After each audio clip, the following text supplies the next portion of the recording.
अब बात ऐसे शख्स की जिसने न सिर्फ धोखेबाजी और बेईमानी की बल्कि पति पत्नी के रिश्ते को भी कलंकित किया है। इस शख्स की जिसने भी कहानी सुनी वह हैरान रह गया। दरअसल सबसे पहले इसने अपनी पहली पत्नी को मरा हुआ बताकर दूसरी लड़की से शादी की। इतना ही नहीं, उसने अपनी दूसरी पत्नी को भी धोखे में रखा और तीसरी लड़की से उसका अफेयर चल गया। कथित आरोपी ने तीसरी से भी शादी की और लगातार उसके साथ दुष्कर्म किया। लेकिन कहते हैं ना कि अपराधी कितना भी शातिर क्यों ना हो, एक ना एक दिन उसकी पोल खुल ही जाती है।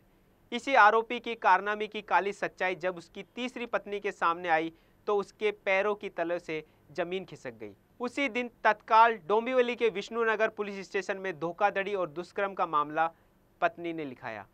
पुलिस ने पीड़िता की शिकायत के आधार पर बीएनएस की विभिन्न धाराओं के तहत मुकदमा दर्ज कर लिया है और आरोपी को गिरफ्तार किया है, जिसकी पहचान प्रवीण पनेकर के रूप में हुई है।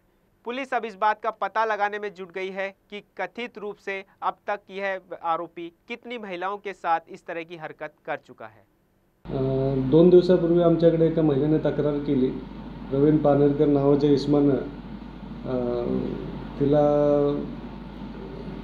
गुंगीचं औषध देऊन तिच्यावर अतिप्रसंग केला आणि त्यानंतर तिचे न्यूड फोटोज काढून ते ब्लॅकमेल करून वारंवार तिच्याशी तसे संबंध ठेवले। त्यानंतर तिच्याशी लग्न केलं, पण वास्तविक याच्या पाठीमागे त्याचं पहिलं लग्न झालेलं होतं। त्याची पत्नी पहिली मयत झाल्यानंतर त्याने दुसरं लग्न केलं आणि दुसऱ्या पत्नीशी त्याने डिवोर्स न घेता देखील त्याने ह्या महिलेशी लग्न केलं आणि तिची फसवणूक केली म्हणून त्यांनी तक्रार दिलेली आहे। त्याला प्रवीण पानेरकरला आम्ही काल अटक केली, आज कोर्टात हजर केलं होतं। त्याला 2 दिवसाची कस्टडी मिळालेली आहे, पुढील तपास चालू आहे।